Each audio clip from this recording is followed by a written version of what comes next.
Hello, everyone. I am Gabriella Hoffman, your humble correspondent for March for Life TV, and we are so excited to be bringing you these broadcasts live in action from now until March for Life. And today I am joined by March for Life President Jeanne Mancini. Jeanne Mancini, that's right. And I'm so delighted to be joining you, Gabriella. It's just such a wonderful thing to be here with you. And welcome to everybody who's joining this. We're so excited to have you. Yeah, we are so thrilled to have Jeanne with us today. And she's going to talk about speakers. But for those of you who are tuning in from home, we want you to comment. Tell us where you're from, where you're chiming in from. You can use some of the emoticons up and tell us how you feel about this broadcast. We really want to hear from you, and we want to know your thoughts on March for Life, what you're most excited for, what you're looking forward to if you're coming to the march, what speakers you want to hear from.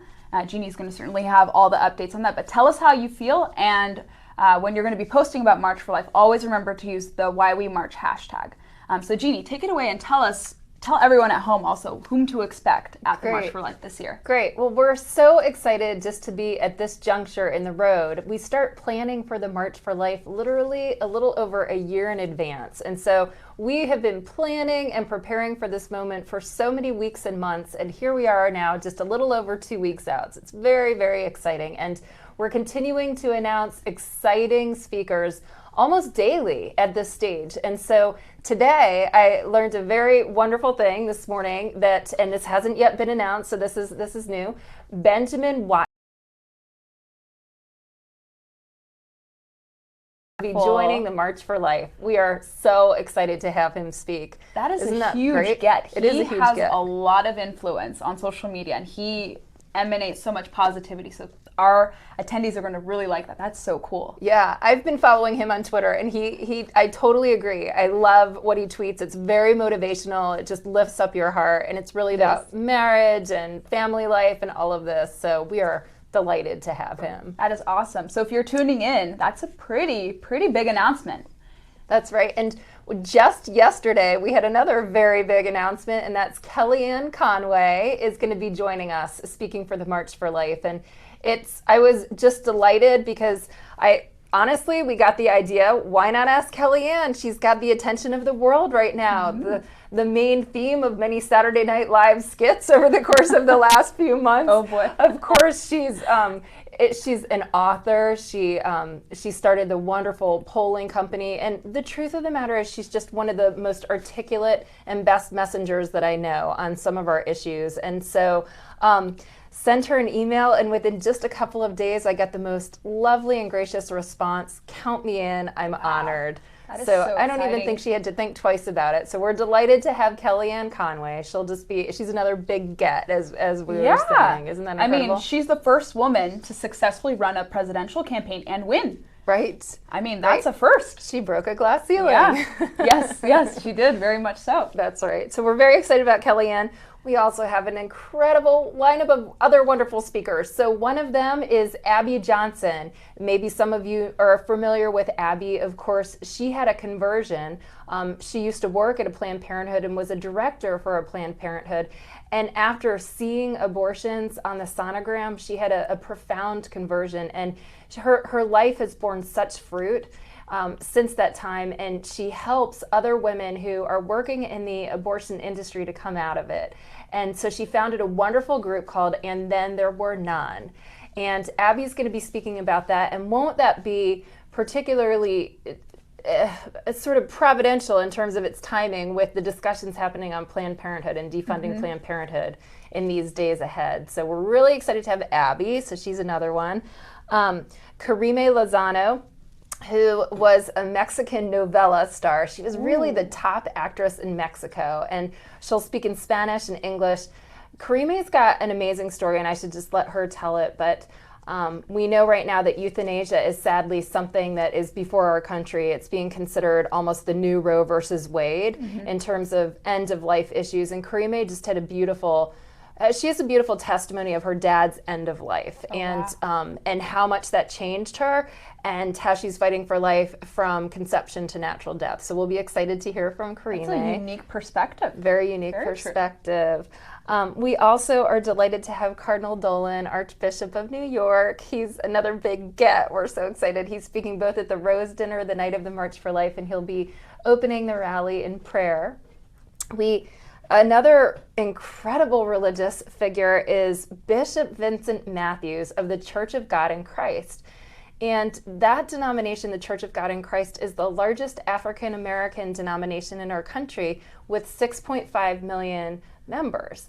And they are doing amazing things with encouraging adoption, especially adoption out of foster care in particular. And so the way he describes it is they've always been theologically pro-life, but in the last couple of years, they've really started putting it into action more with encouraging adoption in particular. So those are just a few of the speakers, but we have more, and we're going to be announcing more in the days ahead. So I would encourage you to stay tuned in terms of speakers. Yeah, and I know we are probably getting a lot of questions from everyone, and we will take some time to answer them. But maybe perhaps you want to elaborate on this year's March for Life theme, because I think people are very curious to know what the power of one means, why it's so symbolic. Yeah, so that's absolutely right. So the theme for the 2017 March for Life is the power of one, and a good way of understanding this theme is to borrow J.R.R. Tolkien's wonderful quote that even the smallest person can change the course of history. And really, I think sometimes we can feel when we're working to build a culture of life a little bit daunted by the size of the task, and that we don't really have what it takes to make an influence, or maybe even the things that we're trying to do don't really make a difference in our culture. And what we are hoping for this year is for marchers to leave and to feel really motivated to live their particular mission and calling to build a culture of life to the full.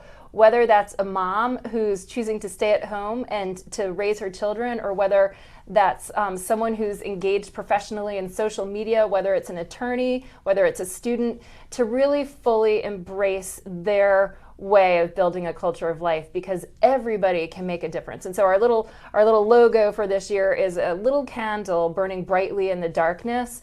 And we just want to let everyone know that that's what they are in our culture, and that when we collectively respond to our unique missions and our calls in life for this, that we will build a culture of life, but only when we're sort of all collectively responding to being that light for others. And really just offering choices to women, true choices to women, and knowing that a woman can pursue many things, all the while promoting a culture of life. So let's see, do we have any questions from anyone?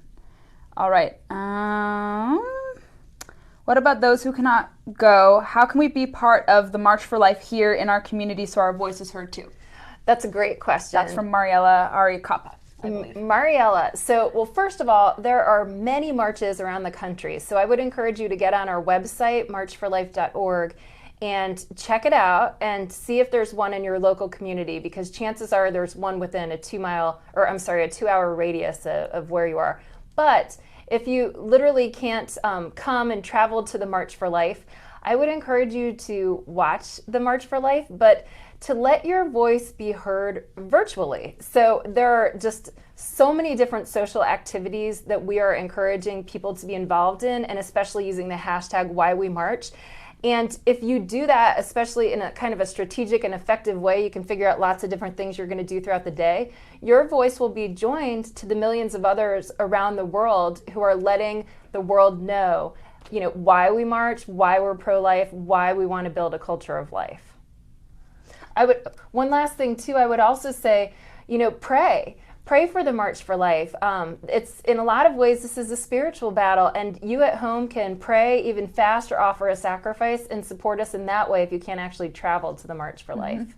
And someone asks, how will this be different from that other women's march?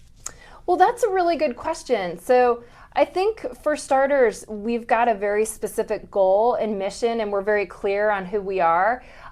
In my research about the Women's March, I've had a hard time discerning, exactly what the goal is. It seems to be pro-woman, but it's hard to tell. It's very inclusive, but it's hard to tell specifically what the goal is and what it is for, other than being for women.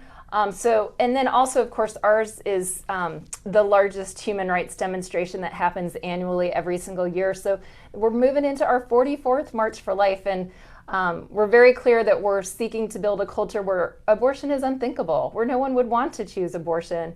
And, I guess that's probably the clearest distinction between these two marches. I would also caution against pitting them against each other, because of course we know that being pro-life is pro-women, and many pro-life women may join in that march. I mean, it's quite possible pro-life feminists could join in. So those are very fascinating takes. But I don't know if we have any more questions, but for those of you tuning in and want to know how you can chime in on social media if you cannot attend the march, remember we're on Facebook here, Twitter, you can find us there as well. We're on Instagram. And all across the board, please use the hashtag #WhyWeMarch, and we will find your posts. Please tag us as well, because that also helps us identify your posts as well all across social media. But tag us, like our posts. We'll try our best to engage with you online and reshare your posts, because your input is so important to this occasion. Your voice matters. And again, the power of one. Your voice could make a huge difference down the road one day. You never know. And we want to be able to promote that pro-life voice, whether it's yours, your families, your communities, your states, even nationally, all of us coming together, we're trying to promote a pro-life message. So we just want you guys to be involved and to share your thoughts with us. Anything else, Jeannie, you want to add? No, I mean, again, just delighted to be able to finally be at this point where we're just a few weeks out, and definitely stay tuned, because we have more exciting announcements to come in the days ahead. Wonderful. So thank you so much, Jeanne Mancini, for joining us, and we're going to have more broadcasts coming for you all in the coming weeks. So stay tuned here on our Facebook page and all across social media, and marchforlife.org, and get excited. We have much to celebrate this year. We sure do. Thanks, Gabriella. You're welcome.